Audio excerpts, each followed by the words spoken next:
for this meeting. ఈ యొక్క కుడి కొరకు ఎవరైనా సంఘంలో నుండి ప్రార్థించగలరు. మహాపరిశుద్ధుడైన తండ్రి, నమ్మదగిన మా దేవ, నీతిమంతుడ, ప్రియ యేసు రాజా, నీ పాసన్నిధిలో మరోసారి ప్రభా ఈ రీతిగా తండ్రి ప్రభా కనపడుతూ సజీవులమై తండ్రి ప్రభా నీ మందిరంలో చేరి ప్రభా మేము విజ్ఞాపన చేయటకు, ప్రార్థించటకు మీరు మాకు ఒక తరుణం ఇచ్చినందుకు వందన స్తోత్రం చెల్లిస్తున్నాం తండ్రి. ఈ సాయంకాల సమయాన్ని ప్రభా మీరు జ్ఞాపకం చేసుకోవాలని మీ పాసందుకు వస్తున్నాం.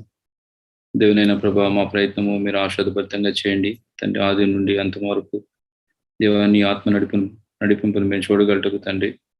దేవునైనా మరి అద్భుతమైన ఆశీర్వదభరితమైన సమయం మేము అందరం కలిగి ఉన్న అనుభూతితో నీ వాక్యమును సంతోషంగా వినుటకు నీ కృప చెప్పండి తండ్రి. ఆరంభించబోతున్నాం దేవునైనా నిన్ను గణపరచగలటకు, మా గురి నీ వైపుని ఉంచగలటకు మీ మెలని స్వరం వింటూ తండ్రి ప్రభా నిన్ను పాడుతూ నిన్ను కనపరుస్తూ నేను ప్రభా మీరు చెప్పే ప్రతి మాటను ప్రభా నేను మా హృదయంలో మా జీవితంలో నేను ప్రభా మరి ఘనంగా ఎంచుకొని ప్రభా వాటిని అనుభవించగలటకు సహాయం చేయండి.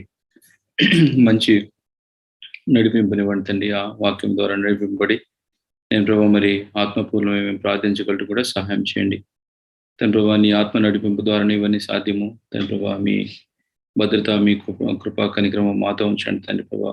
మరి కొద్ది మంది చేరి ఉన్నారు, ఇంకా అనేక మంది చేరవలసి ఉంది ప్రభానైనా. వారందరినీ నేను మీరు పురికొల్పి ప్రభానైనా నీ మందిర పరిచర్లో వారు పాల్గొని మేలు పొందుటకై సహాయం చేయండి. పాటల్లోనూ తండ్రి వాయిద్యములు వాయించట్లోనూ తండ్రి ప్రభు సంతోషంతో గానం చేయటకు మీ కృపనివ్వండి తండ్రి. నీ దాసుని శిరోచాటును మరుగుపరిచి నీ ఆత్మతో నింపి నడిపించండి. సమస్తము బాగా చేయమని యేసు ప్రశస్త నామములో ప్రార్థించి అడిగి వేడుకుంటున్నాం తండ్రి, ఆమేన్.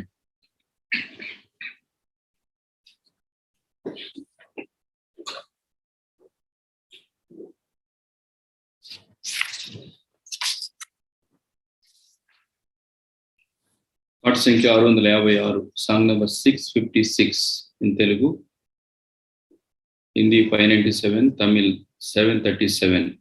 ఎల్ల వేళలందు కష్టకాలమందు. ఈ పాట పాడుకుందాం.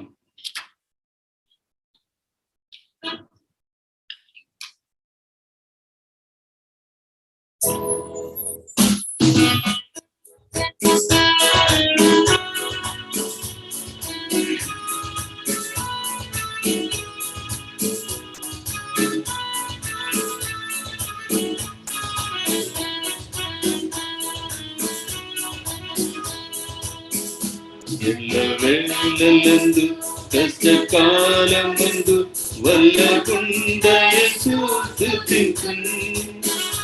ఎల్లదో నీవే నాకెల్లడల వల్లపడదే వివరింపా. ఎల్లదో నీవే నాకెల్లడల వల్లపడదే వివరింపా. విమోచకుడా విమోచన నీవే, రక్షకుడవు నా రక్షణ నీవే. విమోచకుడా విమోచన నీవే, రక్షకుడవు నా రక్షణ నీవే. ఎల్లవేళలందు కష్టకాలమందు వల్లకుండా యేసు స్తుతించును. ఎల్లదో నీవే నాకెల్లడల వల్లపడదే వివరింపా. ఎల్లదో నీవే నాకెల్లడల వల్లపడదే వివరింపా. సృష్టికర్తవు సహాయము నీవే, ఇష్టుడైవో త్రిత్వము నీవే. సృష్టికర్తవు సహాయము నీవే, ఇష్టుడైవో త్రిత్వము నీవే. ఎల్లవేళలందు కష్టకాలమందు వల్లకుండా యేసు స్తుతించును. ఎల్లదో నీవే నాకెల్లడల వల్లపడదే వివరింపా. ఎల్లదో నీవే నాకెల్లడల వల్లపడదే వివరింపా. జ్ఞానము నీవే, నా పానము నీవే, దానము నీవే నా దానము నీవే, జ్ఞానము నీవే నా పానము నీవే, దానము నీవే నా దానము నీవే. ఎల్లెల్లందు కష్టకాలమందు వల్లకుండ యేసు స్తుతించును, ఎల్లప్పుడూ నీవే నా చెల్లెడను అల్లపడదే వివరింపా, ఎల్లప్పుడూ నీవే నా చెల్లెడను అల్లపడదే వివరింపా. జ్యోతియు నీవే నా నీతియు నీవే, ఆదియు నీవే నా అంతము నీవే, జ్యోతియు నీవే నా నీతియు నీవే, ఆదియు నీవే నా అంతము నీవే. ఎల్లవేళలందు కష్టకాలమందు వల్లకుండ యేసు స్తుతించును, ఎల్లనూ నీవే నా చెల్లెడను వల్లపడదే వివరింపా, ఎల్లనూ నీవే నా చెల్లెడను వల్లపడదే వివరింపా. కాంతియు నీవే నా శాంతియు నీవే, సంతసమివే నా సంతయు నీవే, కాంతియు నీవే నా శాంతియు నీవే, సంతసమివే నా సంతయు నీవే. ఎల్లవేళలందు కష్టకాలమందు వల్లకుండ యేసు స్తుతించును, ఎల్లనూ నీవే నా చెల్లెడను అల్లపడదే వివరింపా, ఎల్లనూ నీవే నా చెల్లెడను అల్లపడదే వివరింపా.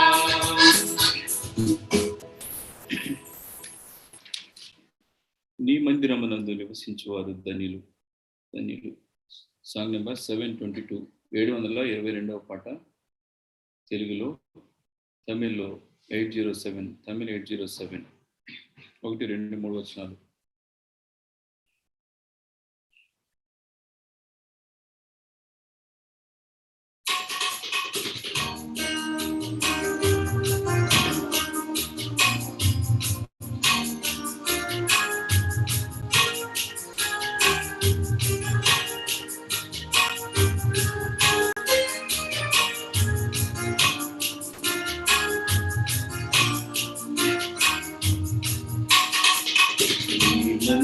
మందిరమునందు నివసించువారు ధన్యులు, ధన్యులు.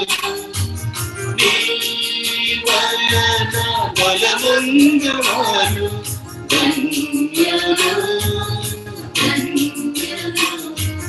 నీ వలన బలముందువారు ధన్యులు,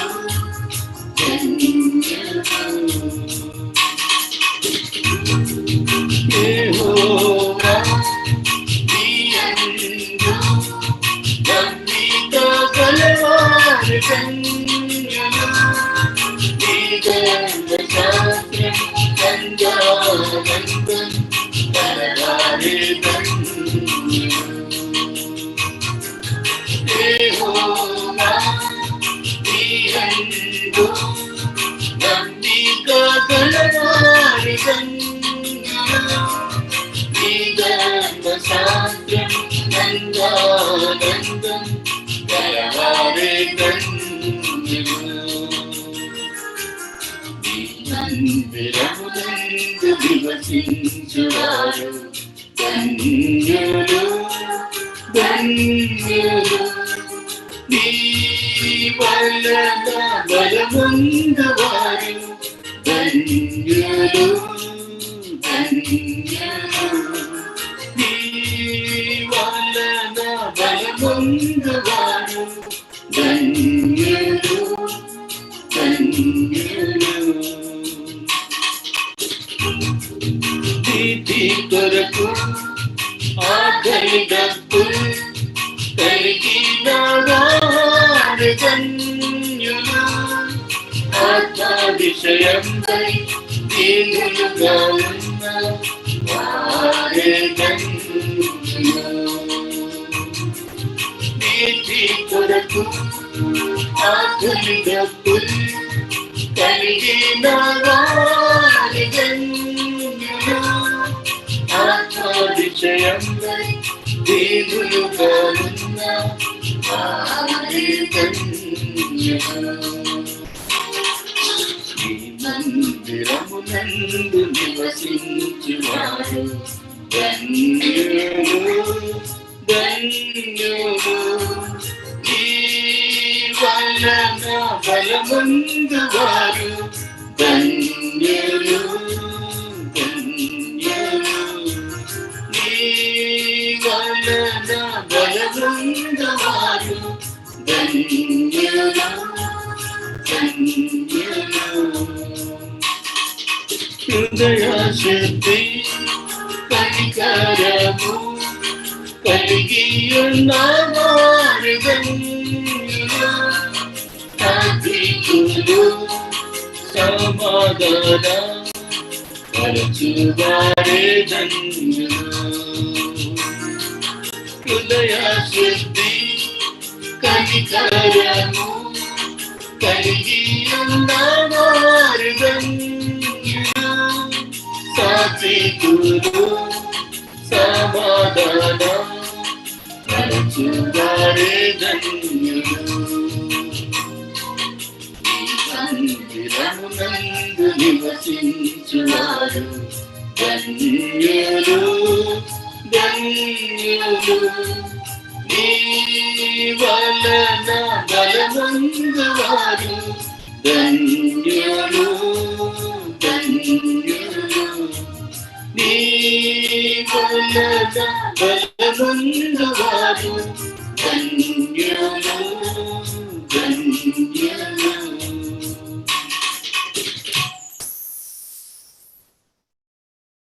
English hymn, All Hail the Power of Jesus' Name, song number 24.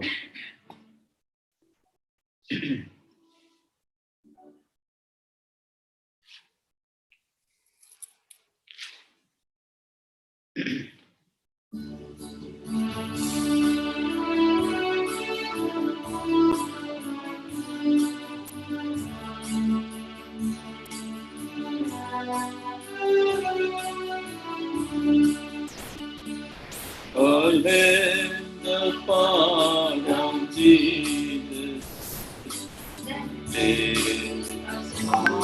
Let angels prosper. Bring forth the royal diadem and crown.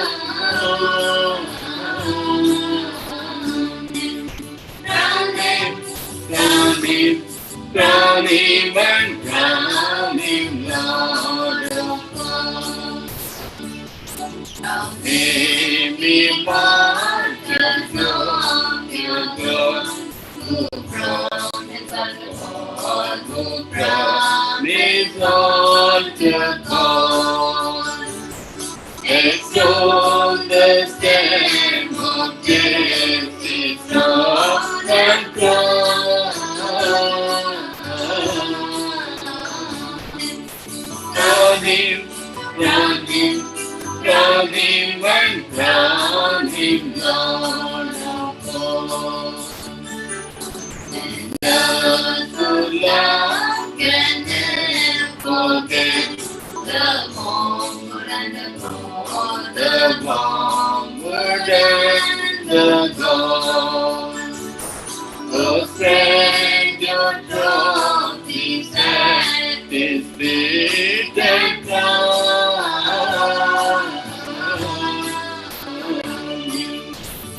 him, crown him, crown him and crown him Lord of God. Saved, redeemed of pardon's free, he ransomed from the cold. Let him who saves you by his grace and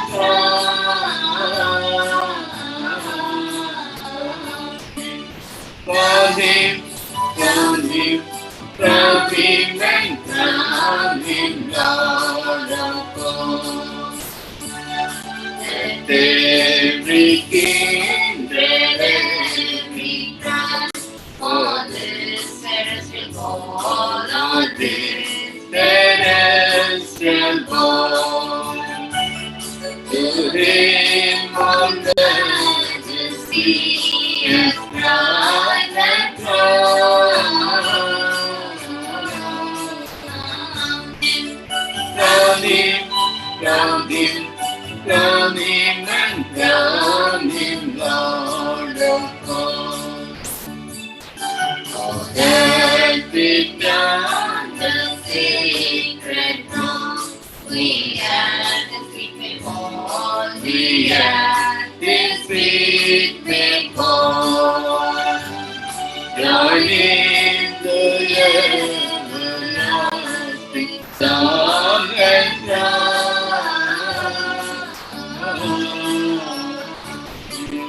Crown him, crown him, crown him and crown him Lord of all.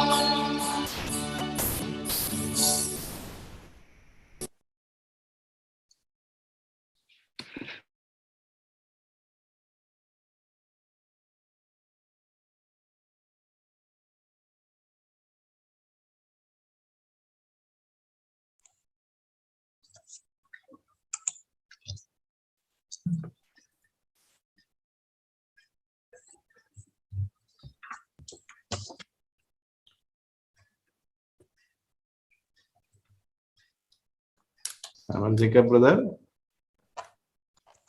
Yes, brother. Praise the Lord. English, brother. Okay, brother.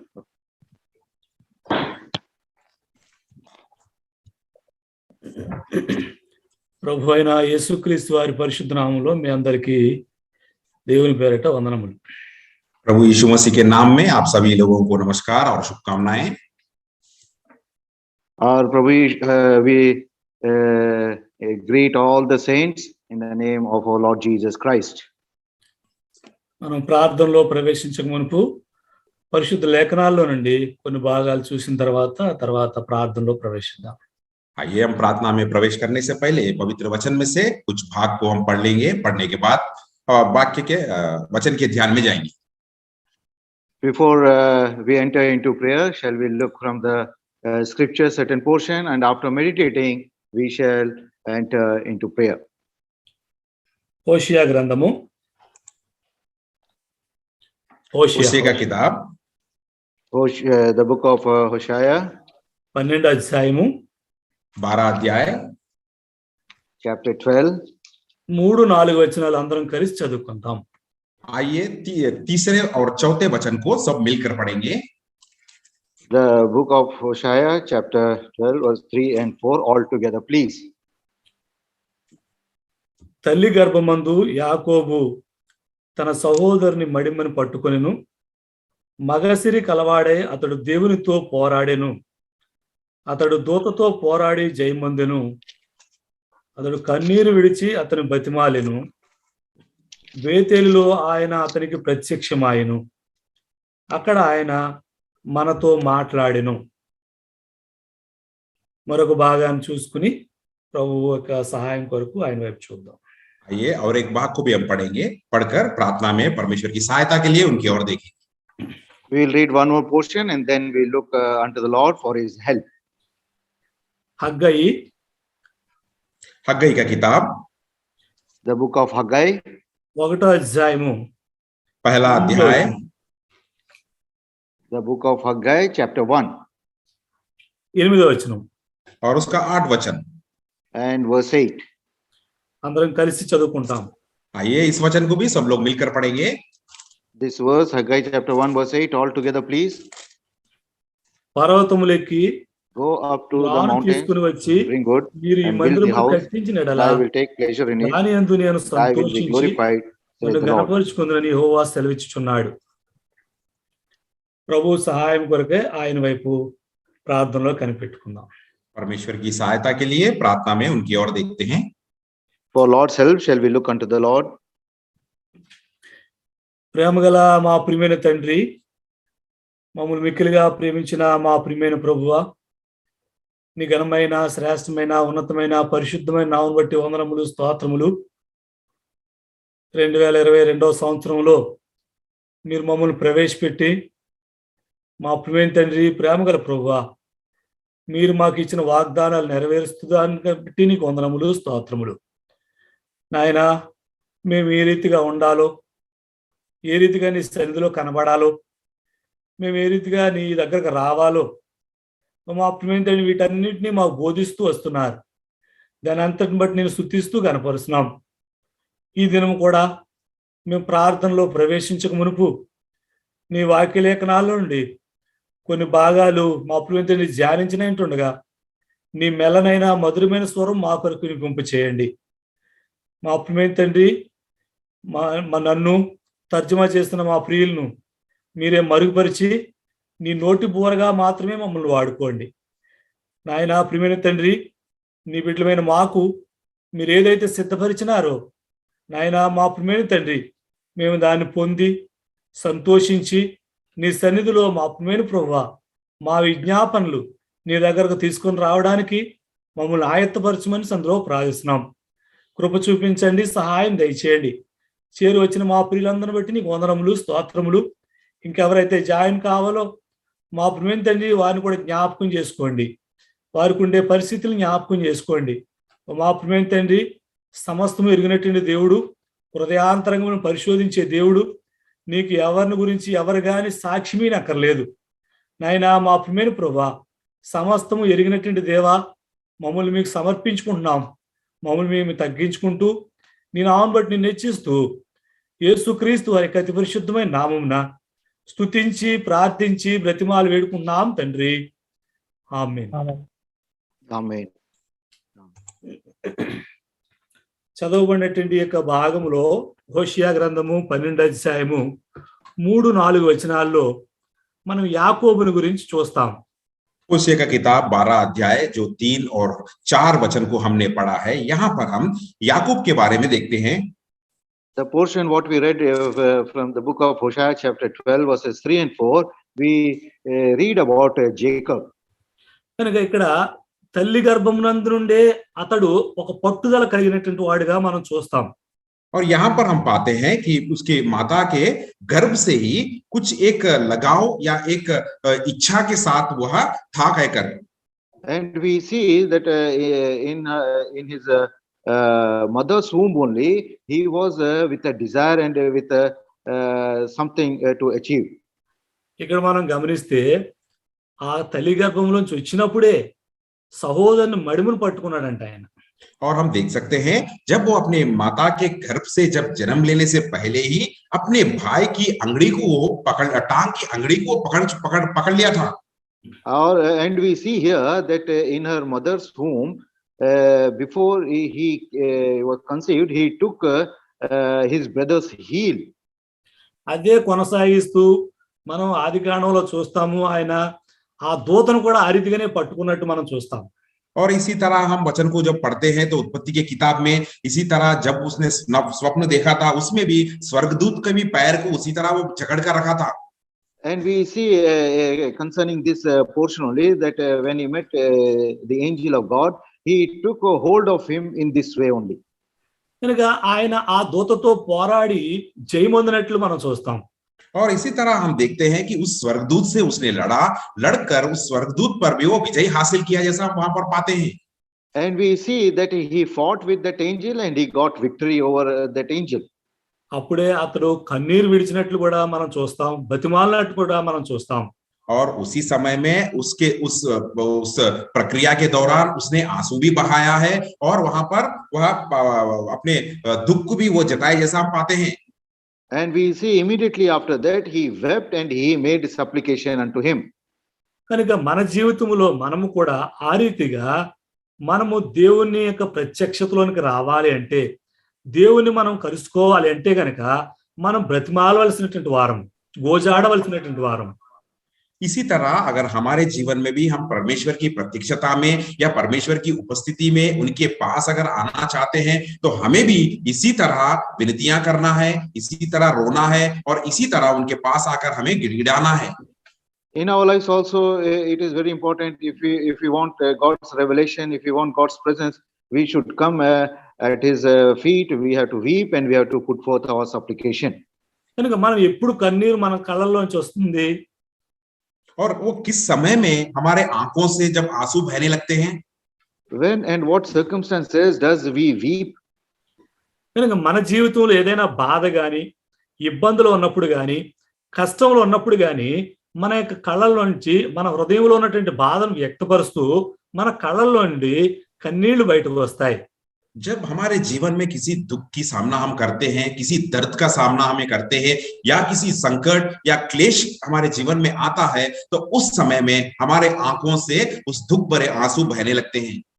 See, when we are in sorrow, when we are in pain or difficult circumstances, then only we see that the tears comes out of our eyes.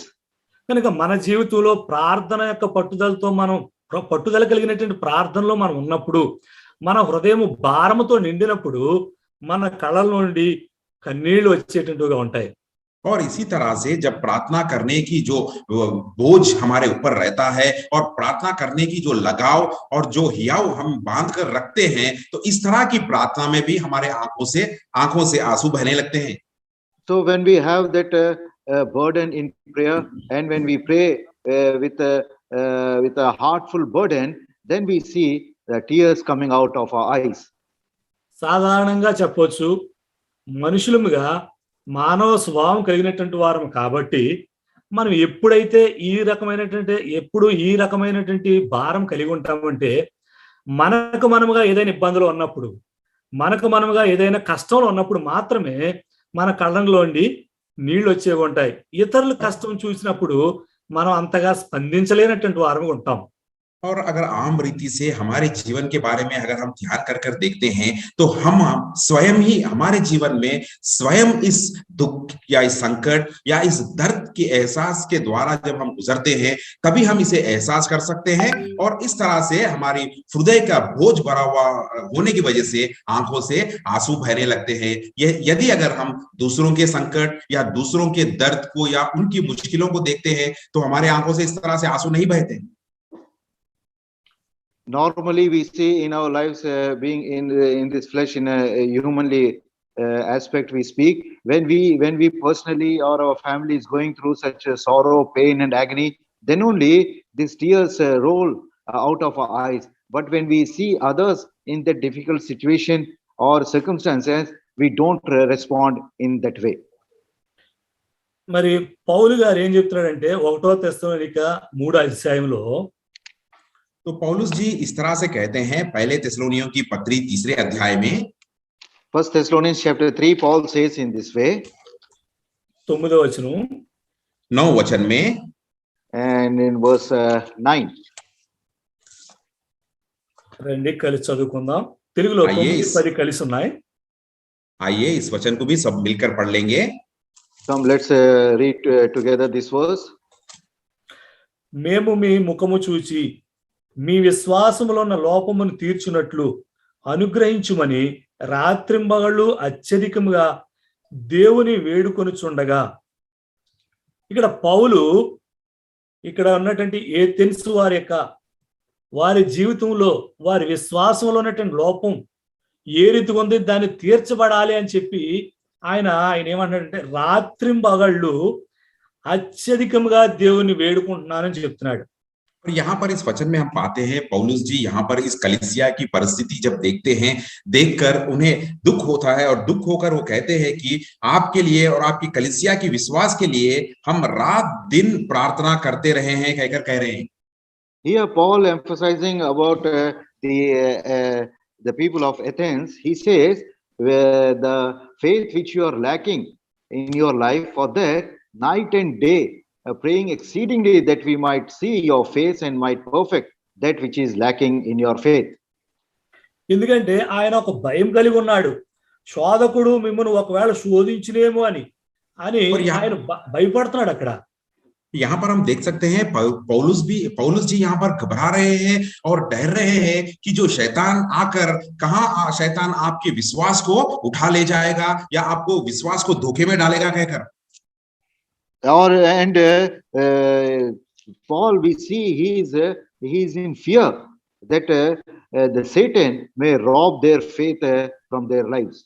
ఈ రకంగా శోధకుడు వచ్చి మిమ్మల్ని శోధించిన తర్వాత మేము పడినటువంటి ఆ యొక్క ప్రయాసం అంతా వ్యర్థమైపోతుందేమో అని మీ విశ్వాసం తెలుసుకోవాలని చెప్పి తిమోతిని వారి దగ్గరకు పంపించినట్లు మనం చూస్తాం. और इसी तरह वो कह रहे हैं कि अगर शैतान आकर आपके पास आपके विश्वास को उठा ले जाएगा या आपको धोखे में डाल देगा, तो हमारा जो प्रयास आपके प्रति जो प्रयास भरे प्रार्थनाएं हैं ये कहाँ निसफलता हो जाएगी कहकर तिमोथियस को उनकी कलीसिया के पास या उन लोगों के पास भेज रहे हैं. And we see Paul having this fear that the deceiver or the Satan may come and rob your faith and may deceive you. For that reason, he is sending Timothy to perfect them in their faith. Timothy అక్కడికి వెళ్ళినాడు, వాళ్ళ దగ్గర నుంచి సమాచారం తీసుకొచ్చిన తర్వాత ఇప్పుడు సంతోషకరమైన సమాచారం అని చెప్పి పౌలు దాని గురించి చెప్తున్నాడు.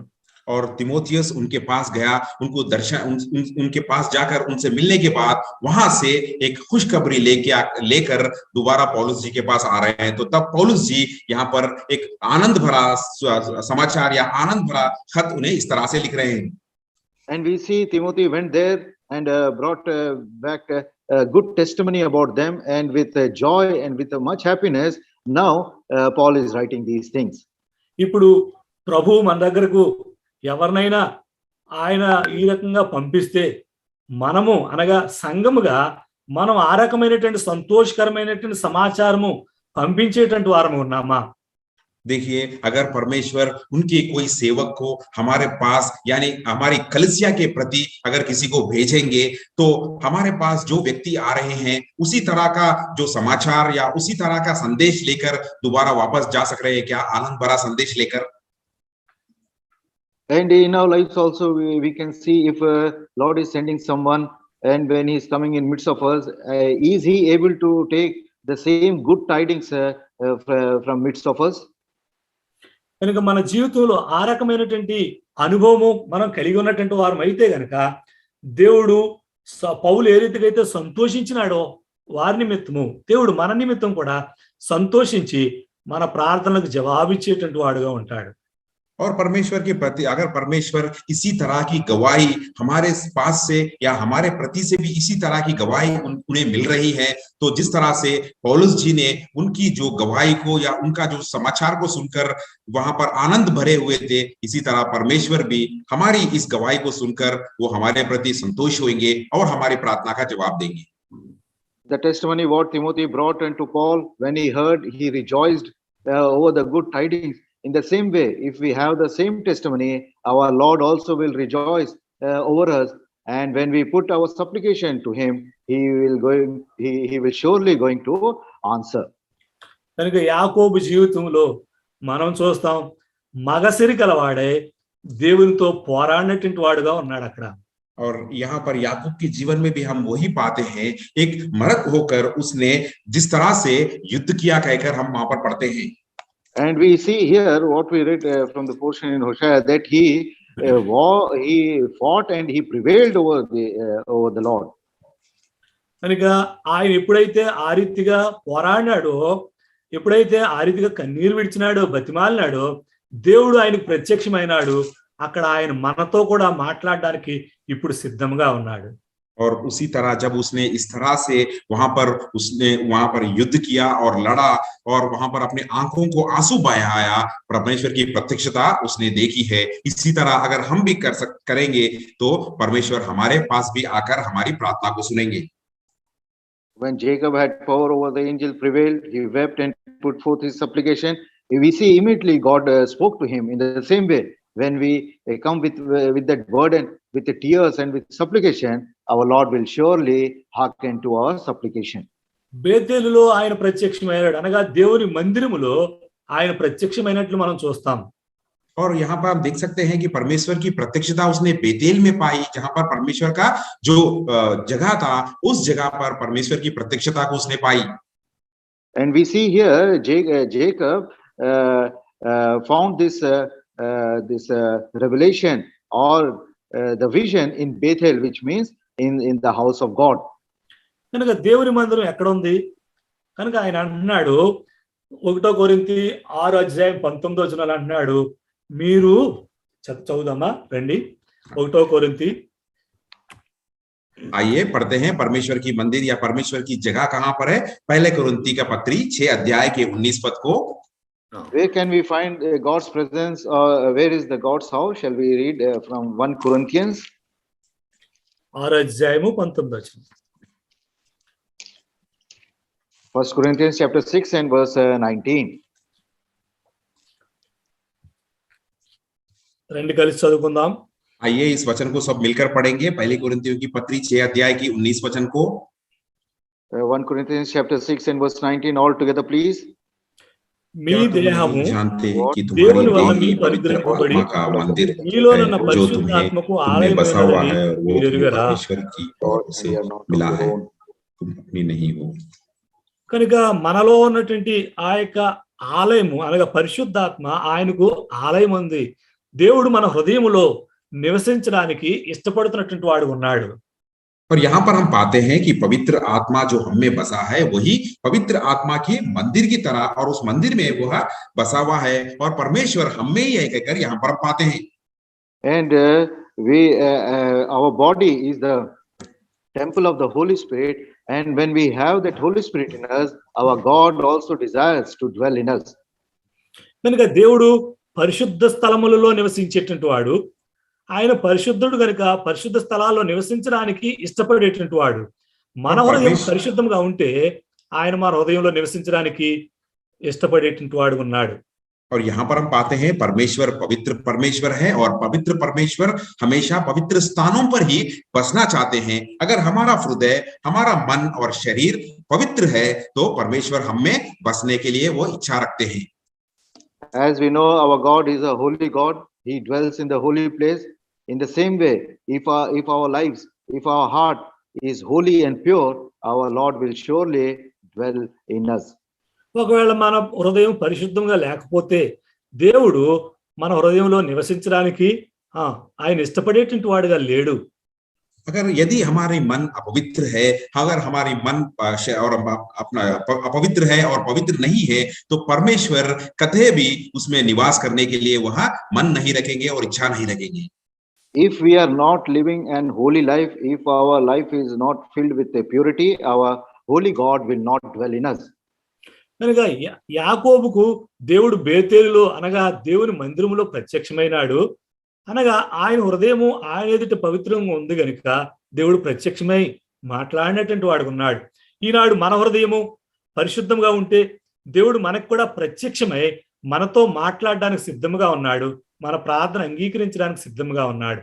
और याकूब के जीवन में हम देख सकते हैं याकूब को परमेश्वर ने बेतेल नामक के नगर और उस जगह में प्रत्यक्षता हुए हैं, क्योंकि वह परमेश्वर की पवित्र स्थान है और वहां पर याकूब का मन भी पवित्र था, इसीलिए वो परमेश्वर की प्रत्यक्षता को देख पाया है। अगर इसी तरह हमारे मन भी पवित्र है और हमारे मन में भी कोई पाप नहीं है तो परमेश्वर हमारे भी प्रार्थना को सुनेंगे और उनकी प्रत्यक्षता हमें भी दर्शाएंगे और हमारी प्रार्थना को जवाब देंगे।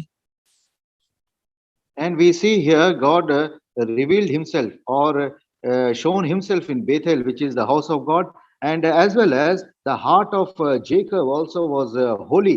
That's why God spoke to him and heard his supplication. In the same way, if we are living a holy and pure life, our Lord will reveal himself to us. He will speak to us and he will surely hear our supplication. మనం చదివినటువంటి భాగములో రెండో భాగంగా మనం చూసాం హగ్గయి 1:8 और दूसरे भाग में हम पढ़े थे हग्गई का किताब पहला अध्याय के 8 वचन को। The second portion what we read from Haggai chapter 1 and verse 8. ఇక్కడ రాయబడింది ఏంటంటే, పర్వతములెక్కి మ్రాను తీసుకుని వచ్చి మీరు ఈ మందిరమును కట్టించిన ఎడల దాని యందు నేను సంతోషించి నన్ను గణపరుచుకుందునని యెహోవా సెలవిచ్చుచున్నాడు. तो यहाँ पर इस 8 वचन में हम इस तरह से पढ़ते हैं कि यहाँ पर कहा गया पहाड़ पर चढ़ जाओ और लकड़ी ले आओ और इस भवन को बनाओ और मैं उसको देखकर प्रसन्न होऊंगा और मेरी महिमा होगी। यहोवा का यही वचन है। It says, go up to the mountains and bring wood and build the house, and I will take pleasure in it and I will be glorified, saith the Lord. పర్వతములు ఎక్కాలి అంటే పర్వతములు ఎవరు ఎక్కుతారు? అందరూ ఎక్కలేరు. కొంతమంది మాత్రమే పర్వతాలను ఎక్కేటువంటి వారు ఉంటారు. అనగా మన జీవితంలో దేవుడు మనకు అప్పగించిన పని ఎవరు వెళ్ళలేని స్థలాలకు, ఎవరు అక్కడ పంపబడలేని స్థలాలకు వెళ్ళి మనము దేవుని కోసం ప్రయాసపడవలసినటువంటి వారు ఉన్నాం. और यहाँ पर पहाड़ चढ़ने का मतलब अगर हम देखते हैं तो यहाँ पर हर एक व्यक्ति पहाड़ पर नहीं चढ़ सकता, केवल कुछ ही लोग हैं जो पहाड़ पे चढ़ पाते हैं। इसका मतलब जो परमेश्वर हमारे प्रति जो कार्य उन्होंने निर्णय किया है, निश्चय किया है, हमें वो कार्य दिया है, तो हमें उस कार्य को उस पहाड़ों की चोटी तक पहुंचाना है और उस तरह से उस कार्य को हमें निभाना है। See, as it says, go up to the mountains. Everyone cannot climb the mountains. There are very few people who can climb the mountains.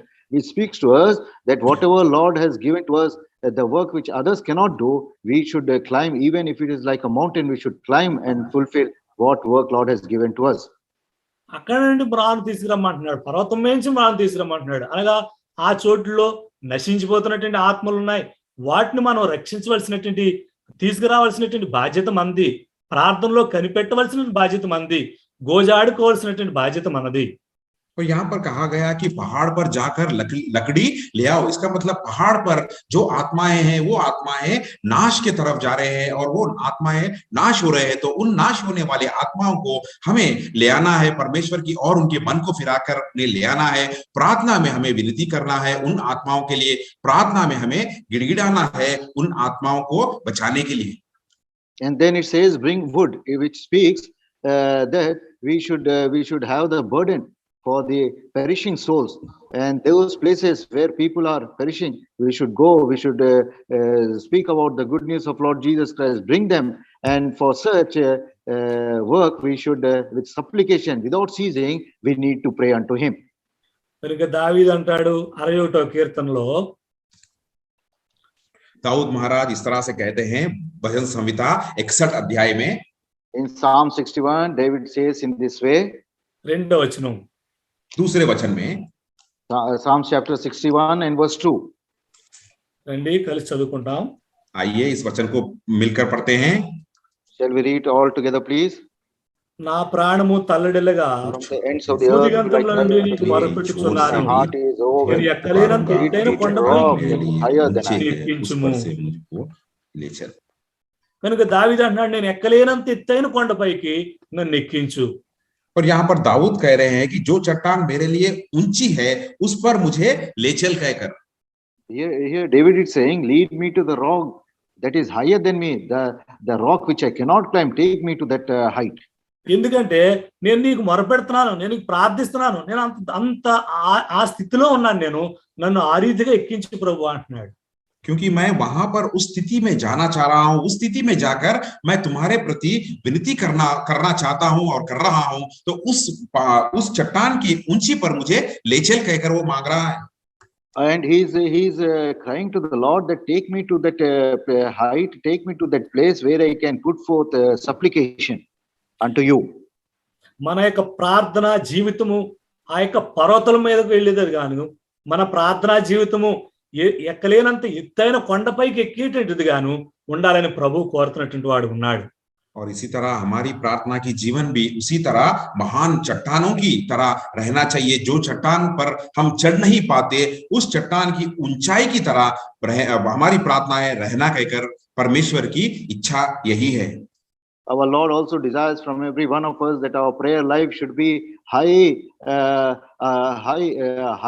like a mountain, and the place where we even cannot reach. కనుకనే మనం ఆ రీతిగా ఉండవలసిన దానికి బదులుగా అనేక సందర్భాల్లో మనం ఏ రీతిగా ఉంటున్నామంటే, హగ్గయి 1వ అధ్యాయము 4వ వచనంలో అక్కడ రాయబడిన రీతిగా మనం ఉంటున్నట్లు మన యొక్క ఆత్మీయ జీవితాలు ఉంటున్నాయి. और इसी तरह रहना कहकर परमेश्वर की इच्छा है, लेकिन हमारे जीवन को अगर हम जांच कर परखेंगे तो हग्गाई का किताब 1 अध्याय की 4 वचन के अनुसार हम वहां पर हमारे जीवन को पा रहे हैं। The Lord's desire for us to so that our prayer life should be like a high mountain, higher than we can climb. But our life, our prayer life is like what we can read in Haggai chapter 1 and verse 4. రండి కలిసి చదువుకుందాం. హగ్గయి 1:4 आइए सब लोग मिलकर पढ़ते हैं हग्गई का किताब पहले अध्याय के 4थे वचन को। Haggai chapter 1 and verse 4 all together, please. ఈ మందిరము పాడైయుండగా మీరు సరంబి వేసిన ఇండ్లలో నివసించుటకు ఇది సమయమా? यह भवन उड़ जाओ। కనుక దేవుని మందిరం పాడైపోయింది. దేవుని బిడలు దేవుని సన్నిధికి రావడానికి దూరంగా ఉన్నారు. ఈ పరిస్థితులు ఉన్నప్పుడు మనము సరంబి వేసిన అనగా సీలింగ్ ఉన్నటువంటి ఈ యొక్క ఇంట్లో ఉండి మనము సంతోషించడానికి సమయమా అని దేవుడు అడుగుతున్నాడు. और यहाँ पर परमेश्वर एक प्रश्न हमारे प्रति डाल रहे हैं और हमसे पूछ रहे हैं कि जब उनकी मंदिर बिछड़ गई है और उनके मंदिर के जो भी विश्वासियां हैं सब बिछड़ चुके हैं, तो क्या इस समय में हम छत वाले घरों में रहना ये क्या अच्छी बात है? Here Lord is asking a question to every one of us. When the house of God is desolate or destroyed and the children of God are unable to come to his house, is it time for you to dwell in your paneled houses? దేవుడు ఈ సంవత్సరానికి అనగా 2021 సంవత్సరం మన యొక్క సహవాసాన్ని ఆశీర్వదించి ఆయన ఇచ్చినటువంటి వాగ్దానము. और परमेश्वर ने 2021 साल में परमेश्वर ने हमारी कलीसिया को प्रेम देकर प्रेम पूर्वक प्रतिज्ञा जो हमें दी है. The Lord in his love and mercy, the promise what Lord has given to us this year is ఏంటది? 1 పేతురు 5:7 और इस साल की हमारी ये प्रतिज्ञा है पहला पत्रुस की पत्री 5 अध्याय के 7 वचन. And the promise for this year 2022 is church promise 1 Peter chapter 5 and verse 7. ఆయన మిమ్ము గూర్చి చింతించున్నాడు గనుక మీ చింత యావత్తు ఆయన మీద వేయుడి. और यहाँ पर हम देख सकते हैं परमेश्वर ने हमारे प्रति चिंता कर रहे हैं तो हमारी सारी चिंताएं हम उन पर डाल देंगे. Casting all your cares upon him for he careth for you. కనుక దేవుడు మనకి మంచి వాగ్దానం ఇచ్చినాడు. దీన్ని మనం తీసుకునే విధానంలో తీసుకుంటే కనుక మనము దాని ఫలితం పొందుతాం. లేదు చెప్పండి. परमेश्वर ने हमारे प्रति बहुत ही सुंदर और अच्छी प्रतिज्ञा हमें दी है. अगर इसी सही रीति से अगर हम जान पाएंगे और सही तरीके में इसे हम लेंगे तो परमेश्वर महान कार्य हमारे प्रति करेंगे. Our Lord in his love and mercy gave us a good promise. But if we apply this promise in a proper way, for sure we are going to receive all his blessings. లేదు మనకు అనుకూలమైన రీతిలో అనగా ఆయన చింతిస్తున్నాడు కదా మనకెందుకులే, ఆయనే చింతిస్తున్నాడు కదా మనం ప్రార్థన చేయవలసిన అవసరం ఏముందిలే అని చెప్పి మనం సరంబి వేసిన ఇళ్ళలోనే ఉంటే గనక దాని ఫలితం మనం పొందలేము. अगर हम इसे भिन्न रीति से देखेंगे कि क्योंकि परमेश्वर ने प्रतिज्ञा दी कि सारी चिंताएं उन पर डाल दो कि उन्हों ही देख लेंगे, तो हमें क्यों करने का, हम तो जाकर अच्छे छत वाले घरों में हम रहेंगे क्योंकि परमेश्वर खुद चिंता ले रहे हैं कहकर. अगर इस तरह का हम स्वभाव रखते हैं तो परमेश्वर के महान कार्य कतई ही हम नहीं देख पाएंगे. If we take this promise in a different way, thinking our Lord is the one who cares for us, he will take care of everything, why we need to pray, and we lead our lives in a normal way, then we cannot receive the fruits of this promise. చాలా చిన్న ప్రార్థన అవుతుంది అప్పుడు. ఎందుకంటే ప్రభువా నువ్వు నన్ను గురించి చింతిస్తున్నావు కనుక నా చింతంతా నీ మీద వేస్తున్నాను, ఆమేన్, అయిపోయింది. तो इस समय में अगर इस तरह की मन में हमारी विचार है तो हमारी प्रार्थना भी बहुत ही छोटी सी होगी. हम कहेंगे कि परमेश्वर आपने मेरे लिए चिंता कर रहे हैं कि मैं सारी चिंताएं आप पर डाल रहा हूं, आमीन. When we take this word in a different way, then our prayers also will be very short, saying, Lord, you are the one who careth for me, that's why I put all my cares upon you, and we'll say amen. దాని అర్థం మనం గ్రహిస్తే ఆయన ఎందుకు చింతిస్తున్నాడు, ఏంటి ఆ చింత, మనం ఏ రీతిగా ఉన్నాం, మనం ఎందుకు ఈ రీతిగా ఉన్నాం, ఎందుకు ఈ రీతిగా మనం సాధించలేకపోతున్నాం, పట్టుదల కలిగి మనం ఆయన నుండి విజయం ఎందుకు సాధించలేకపోతున్నాం అన్నది కనుక మనం ఎరుగుంటే కనుక మన యొక్క ప్రార్థనా జీవితానికి సరైన అర్థం దొరికేదిగా ఉంటుంది. अगर हम इस बात को सही तरह से इस वचन को समझ पाएंगे और अपने आप को जांच कर परखेंगे तो क्यों मेरा जीवन इस तरह से है, क्यों मैं जो परमेश्वर की इच्छा है मैं उसे छू नहीं पा रहा हूं, उनकी इच्छाओं को क्यों मैं पूरा नहीं कर पा रहा हूं, क्यों मेरी स्थिति इस तरह से है कहकर अगर हम इन बातों को समझ पाएंगे तो जब हमारी प्रार्थना कोई अलग रीति से ही रहेगी. We should think over this, why Lord is caring for us why my situation is like that, why I am unable to fulfill the will of God, why I am unable to do those things which are pleasing and acceptable unto the Lord. If in such a way, if we think, then our supplication will be with burden, and he is going to surely answer. ఒకసారి ఒక ప్రార్థనా meeting జరుగుతుంటే నేను అక్కడ విన్నది ఏంటంటే, వాళ్ళు ప్రార్థించడానికి ముందు ఏ అంశాల్లో ప్రార్థించాలి అని వాళ్ళు డిస్కషన్ చేసుకుంటున్నప్పుడు ఈ రీతిగా మాట్లాడుతున్నారు. एक प्रार्थना की सभा में मैं गया था, और उस प्रार्थना की सभा में प्रार्थना को शुरू करने से पहले वो लोग इस तरह के ऐसे बातें कर रहे थे कि हमें किन किन बातों पर प्रार्थना करना है कहकर. I went to a prayer meeting, and in that I heard before the prayer started and what points and what are the issues on which we need to pray.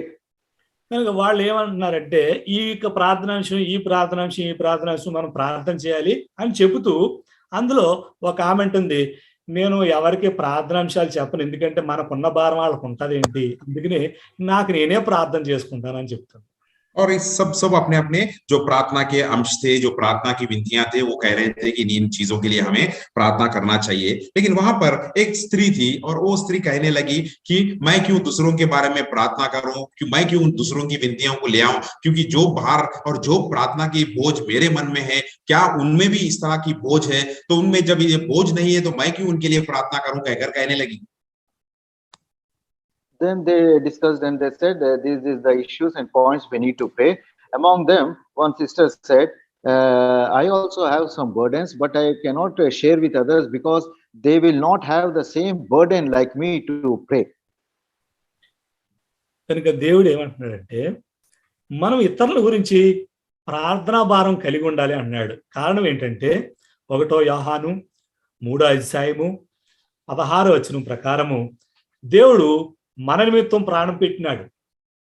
और यहाँ पर परमेश्वर कह रहे हैं कि हमें दूसरों के प्रति भार से या बोझ से प्रार्थना करना चाहिए, क्योंकि यही हम पा सकते हैं कि 1 यूहन्ना का किताब पत्री 3 अध्याय के 16 वचन में हम पाते हैं कि परमेश्वर ने हमारे प्रति उनके प्राण को त्याग किया. And we need to pray for others, because as we see in 1 John chapter 3 and verse 16, that he laid down his life for us. That's why it is our responsibility, our burden to pray for others. కనుక ఆయన మన నిమిత్తం ప్రాణం పెట్టినాడు కనుక అక్కడ రాయబడిన ప్రకారము మనం కూడా మన సహోదరుల నిమిత్తం ప్రాణం పెట్ట బద్దులమై ఉన్నామంటున్నాడు. అనగా ఆ నిమిత్తం ప్రార్థించబద్దులమై ఉన్నాం. यहाँ पर हम इस वचन में पाते हैं कि परमेश्वर ने हमें इस तरह से प्रेम किया कि उन्होंने हमारे प्रति उनके प्राण को दे दिया है, और हमें भी अपने भाइयों के लिए प्राण देना चाहिए. इसका मतलब प्राण देने का मतलब हम यहाँ पर इस तरह से पा सकते हैं कि उनके प्रति प्रार्थना करना चाहिए. And as our Lord has laid down his life for us, in the same way we also ought to lay down our lives for our brethren. In another words, not only laying down our lives, but we need to even pray for them also. కొన్నిసార్లు మనం ప్రార్థించలేనటువంటి వారం ఉంటాం. ఎవరైతే ప్రార్థన రాదు వాళ్ళు ప్రార్థించేటువంటి వారుగా ఉంటారు అన్ని విషయాల్లోనూ. और कई बार हम देख सकते हैं कि इन सारी बातों को या सारी विनतियों को दूसरों के बारे में प्रार्थना करने में हम चूक जाते हैं या नहीं कर पाते हैं. और ऐसे भी जो लोग हैं जो प्रार्थना करना नहीं जानते हैं, लेकिन वो सारे लोग सारे अंशों को या सारी विनतियों को याद रखकर उनके बारे में प्रार्थना करते हैं. Many times it so happens we who are grown in the Lord, we don't pray for all the points or the issues with burden, but those who don't know how to pray, they with burden and with much anxiety, they pray for all the points and all the issues. ఒకసారి ఒక ముగ్గురు train కోసం అని చెప్పి వెళుతున్నారంట. एक समय में एक जगह पर हम देख सकते हैं कि 3 व्यक्तियों ट्रेन की यात्रा करने के लिए वो जा रहे हैं.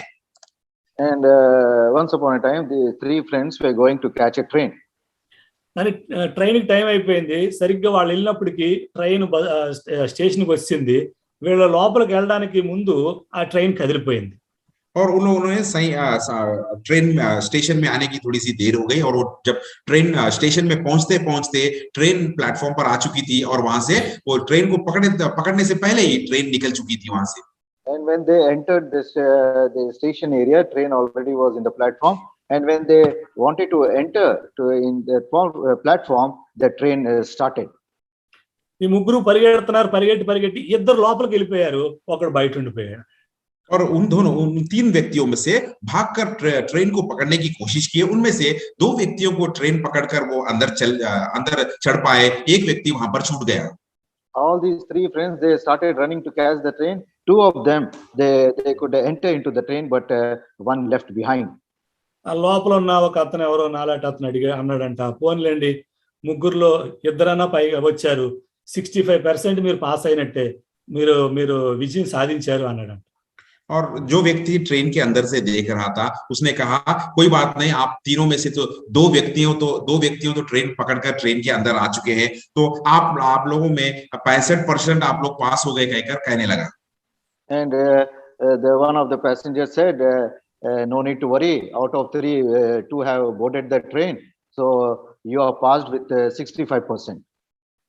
అప్పుడు వాళ్ళు అన్నారంట, అసలు వెళ్ళవలసింది మేము కాదండి, ఆ కింద ఉన్నవాడు వెళ్ళాలి, మేము ఆయన సాగనంపడానికి వచ్చాము ఇక్కడికి, మేము ట్రైన్ ఎక్కాం, వాడు ఉండిపోయాడు అని చెప్పారు.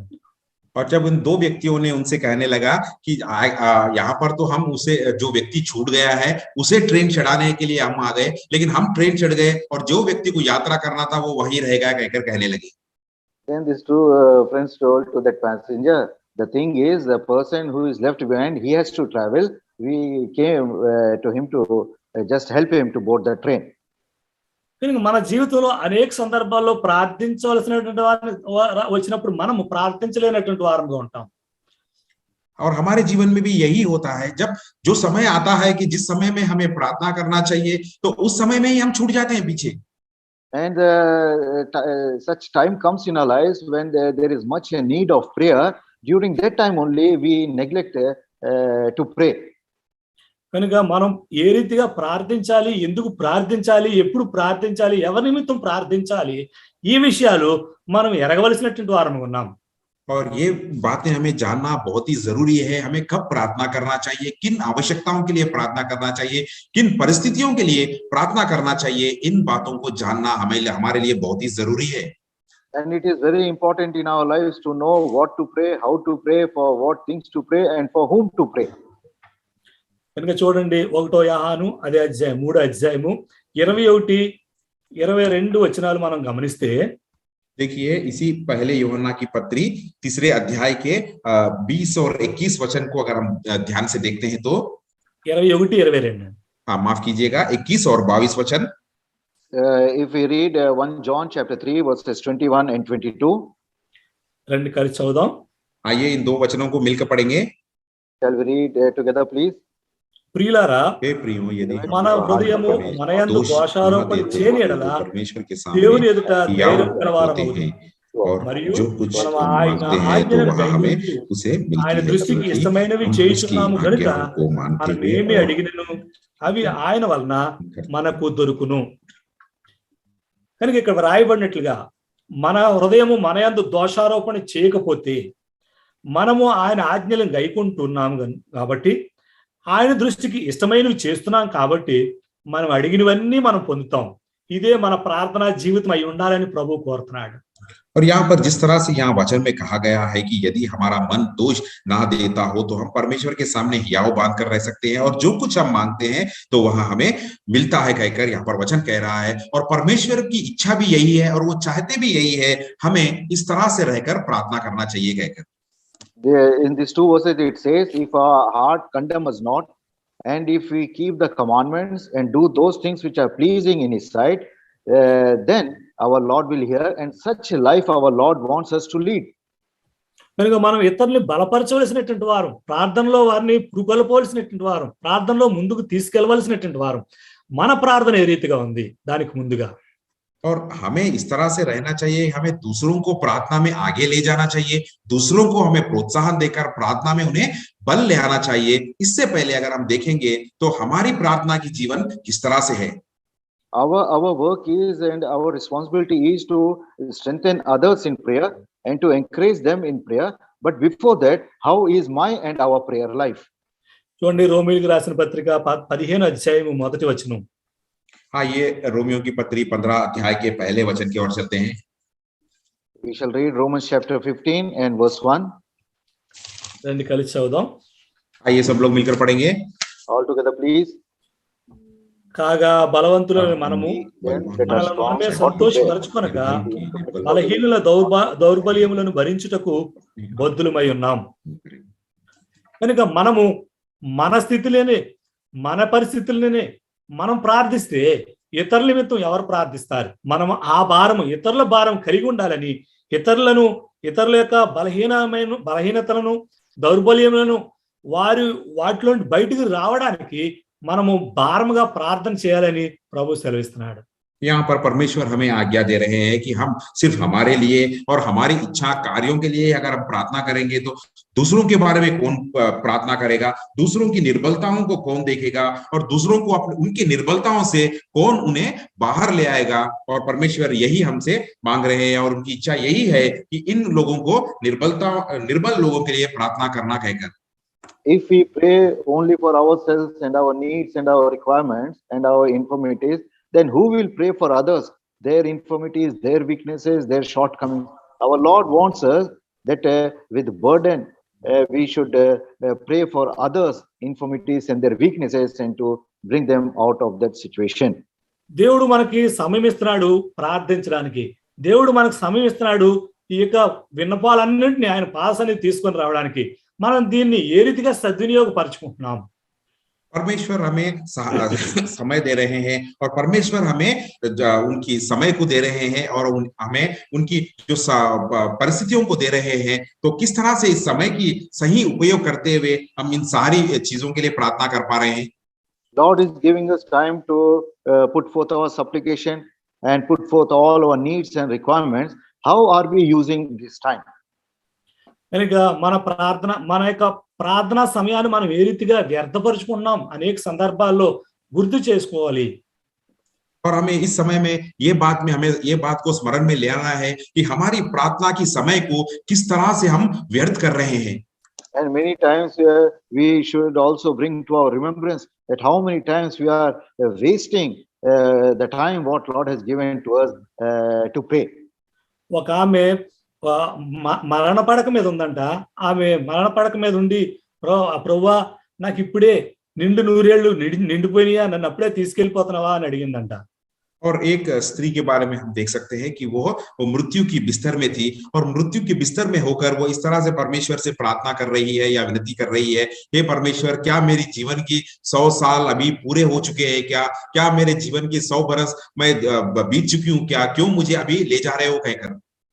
One woman on a bed was crying unto the Lord, Lord, have I completed 100 years and why you are taking me so soon? అప్పటికే ఆమెకి 60 సంవత్సరాలు. పాపం ఆమె ఆ రీతిగా ప్రార్థన చేయగానే ప్రభు అన్నాడంట, ఓకే నీకు ఇంకా ఇప్పుడు 60 కాబట్టి ఇంకొక 40 సంవత్సరాలు ఇస్తున్నాను, నువ్వు వెళ్ళు అని చెప్పి ఆ మరణ పడక నుంచి లేపాడంట. और उस समय में उस जो बिस्तर पर जो स्त्री थी उसकी उम्र लगभग 60-65 साल की थी. तो परमेश्वर ने उसकी विनती सुनकर उससे कहा कि ठीक है मैं तुम्हें और 40 साल की बढ़ोतरी देता हूं कहकर उसको उस बिस्तर से परमेश्वर ने चंगा कर उठाया. Lord heard her prayer and said, okay, because she was at the age of 60 at that time, I'll give you 40 more years. And he made her to get up of the bed. ఈమె ఏం చేసింది? ఈమె మిగిలిన జీవితం దేవునిలో గడపాల్సిన బదులుగా hospital నుంచి అట్లానే వస్తూ బ్యూటీ పార్లర్కి వెళ్ళి తలకు రంగు వేయించుకుని పెదానికి లిప్స్టిక్ పెట్టుకుని మొత్తం మరలా ఇంకొక 40 సంవత్సరాలు ఉన్నాయి కాబట్టి ఆ రకంగా తయారు వస్తుందంట. और जब परमेश्वर ने उसे बिस्तर से चंगाई दी तो बिस्तर से उठकर उन स्त्री ने सीधा उठकर वहां अपने ब्यूटी पार्लर गई, अपने बालों को संवारा और अपने होठों पर लिपस्टिक लगाकर और मुझे 40 साल जीने के लिए मिला है कहकर वो इस रीति से अपने जीवन को बिताना शुरू की. So when Lord healed her, when she came out of the hospital, after crossing the hospital, she saw a beauty parlor, so she went inside. She colored her hair, she put lipstick and all, adorned herself, thinking that more 40 years Lord has given me to live in this world. ఈ రకంగా బయటికి beauty parlour నుంచి బయటకు వచ్చి road దాటుతుందంట, lorry వచ్చి గుద్ది చనిపోయింది. మరలా और इस तरह से जब वहां से वो स्त्री ने वो ब्यूटी पार्लर से होकर बाहर निकल रही थी, तो जब रोड पार करने लगी तो एक ट्रक आकर उसे मार दिया और उसी समय में उसकी मृत्यु हो गई। So after adorning herself, when she came out of the beauty parlor, while she was crossing the road, a truck came, hit her, and she died immediately. అప్పుడు ఆ మరలా ఆమె ప్రార్థిస్తుందండి, ఈ రకంగా అడిగిందంట, నన్ను ఎందుకు మరలా ఇప్పుడే చెప్పావు కదా 40 సంవత్సరాలని చెప్పి మరలా ఎందుకు నన్ను చంపేసావు అని చెప్పి అడిగిందంట. तो उस समय में दोबारा वो परमेश्वर से विनती करने लगी, परमेश्वर आप इससे पहले ही आपने कहा था कि मुझे और 40 साल की आयु आप दे रहे हैं, इस तरह से क्यों हो गया, कहकर मांगने लगी. And again she prayed, Lord, you said you are going to give me, you have given me 40 more years.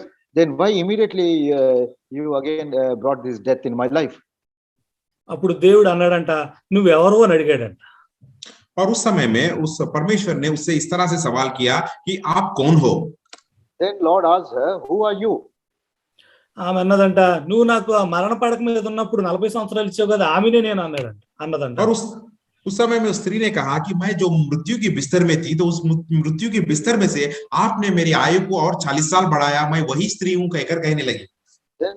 Then that woman said, I am the same woman who was on the deathbed. When I prayed, you gave me 40 more years. అప్పుడు దేవుడు అన్నాడంట, అయ్యో నేను ఆమె అనుకున్నాను, కానీ నువ్వు ఇలా మారిపోయావంటే నేను గుర్తుపట్టలేకపోయాను, అందుకనే నేను ఈ రకంగా చేశానని చెప్పాడంట.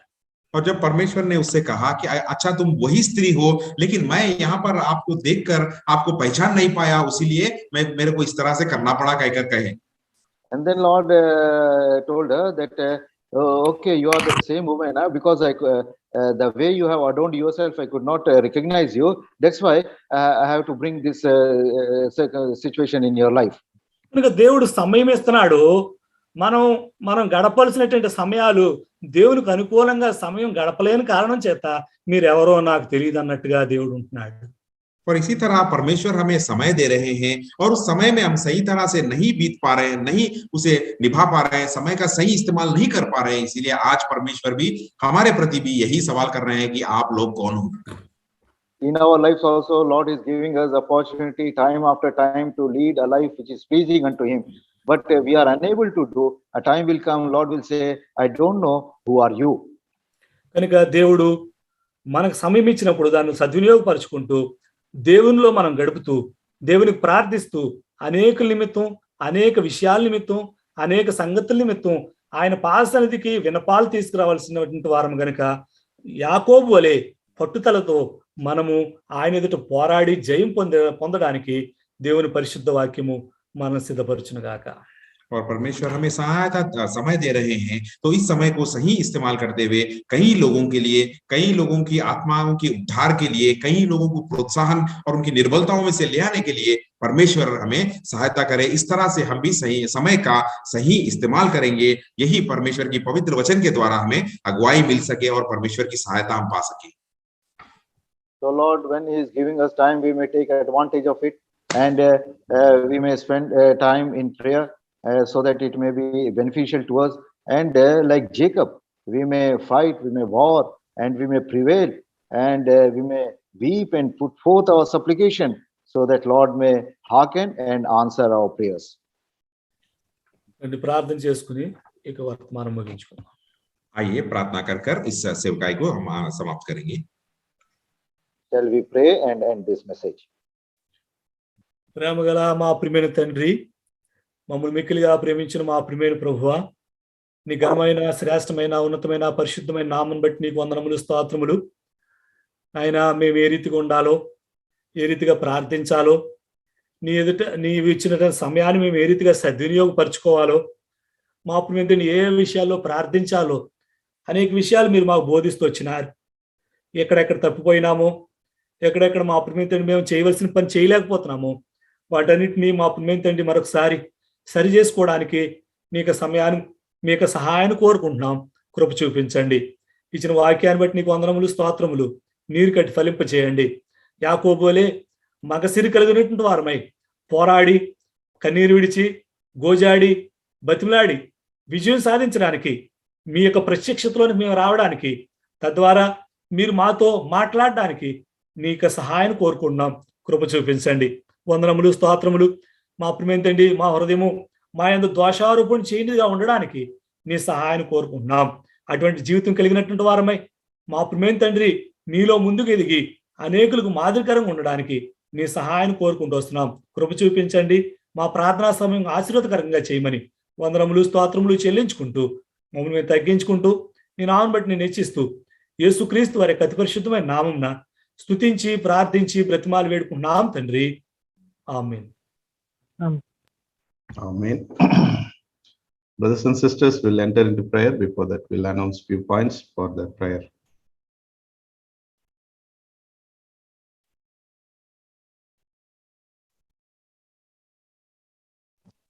సోదరి సోదరులారా, మనం ప్రార్థనలో ప్రవేశిద్దాం. దానికంటే ముందు ప్రకటనలు గమనించండి. We'll continue to pray for our God servant who is on vacation. God may protect him. God may bring him safely in our midst after his vacation. And in his absence, right now, we are unable to gather in brethren fellowship. If God allows some temporarily minister, we may find we are looking. God may help us in this regard. దైవ సేవకుల గురించి ప్రార్థించండి. Brother హెచ్కెల్ గారు vacation లో ఉన్నారు.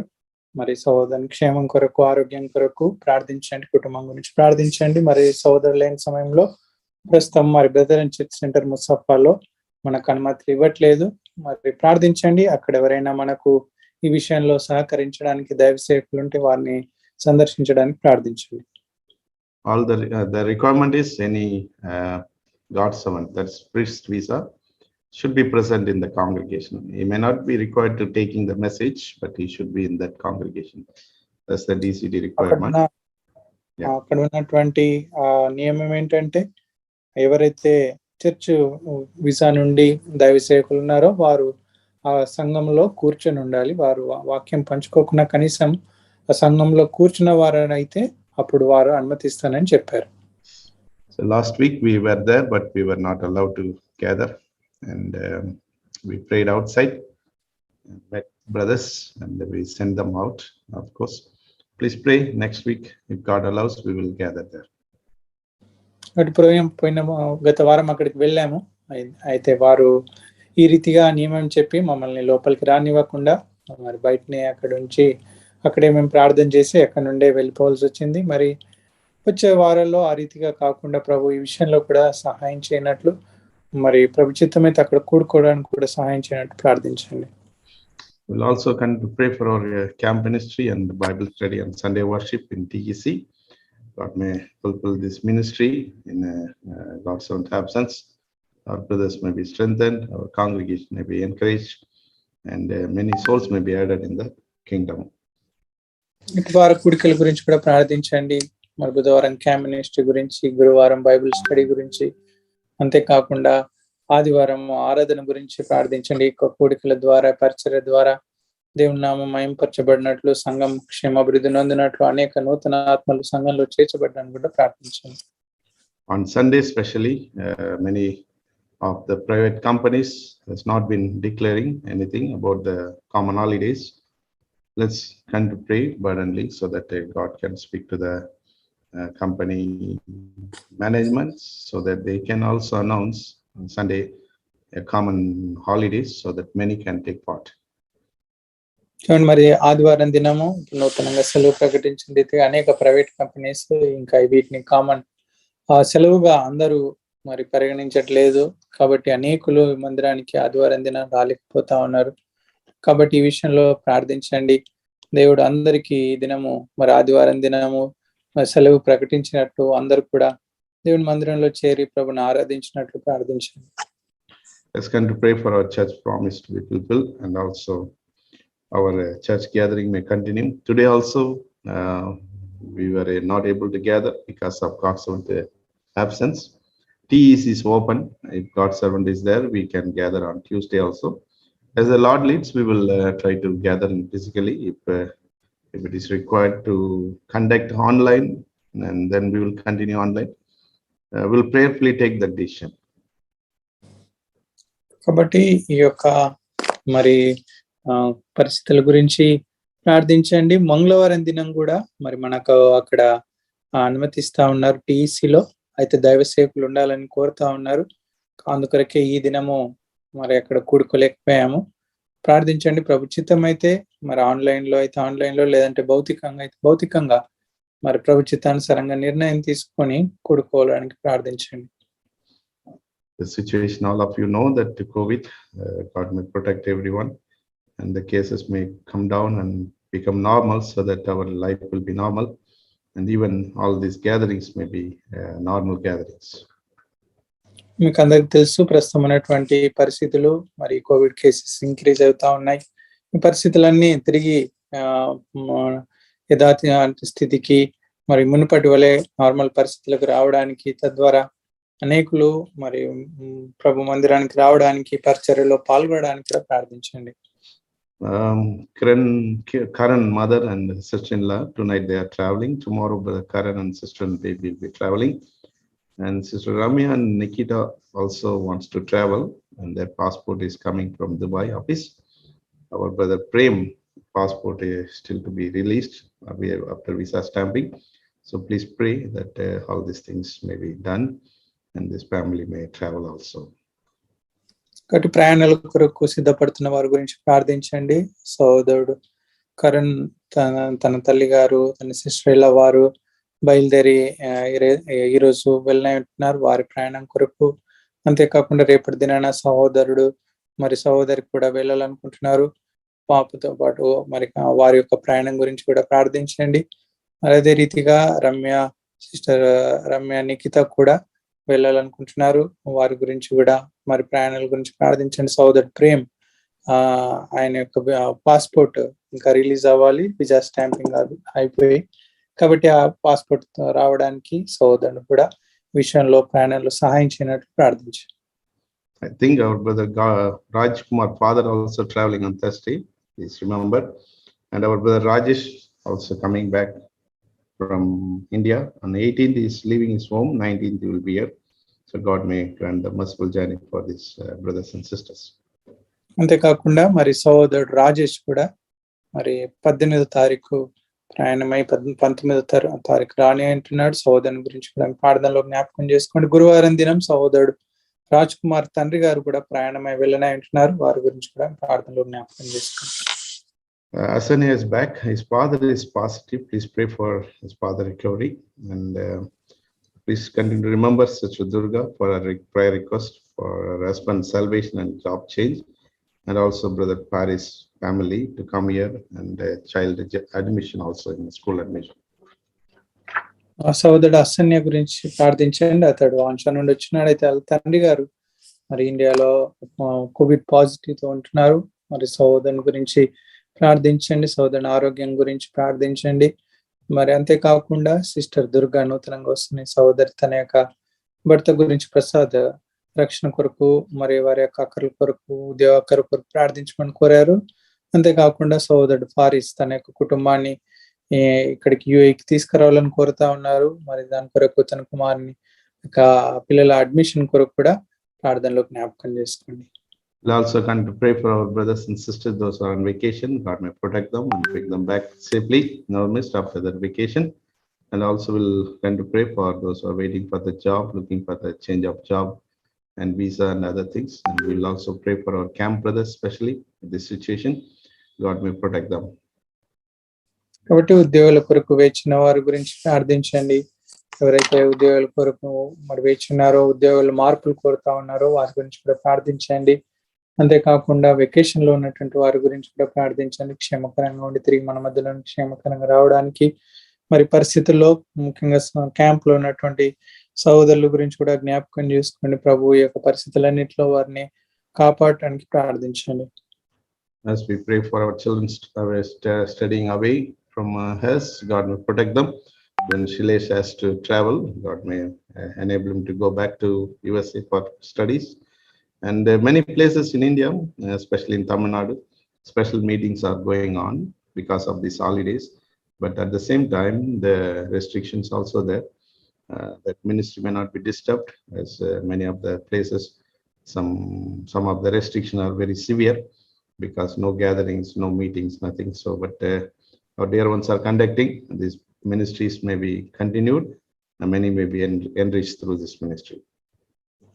ముఖ్యంగా మరి పిల్లల గురించి ప్రార్థించండి. ఎవరైతే ఇంటికి దూరంగా ఉండి వేరే ఆయా దేశాల్లో ఉండి చదువుకుంటున్నారో వారందరి క్షేమం కొరకు, వారి యొక్క స్టడీస్ కొరకు ప్రార్థించండి. మరి కుమారుడు శిలేష్ కూడా మరి యుఎస్ వెళ్ళవలసి ఉంది. ఆ కుమారుని గురించి ఇంకా మరి ప్రయాణం గురించి కూడా మరి ప్రార్థించండి. అంతేకాకుండా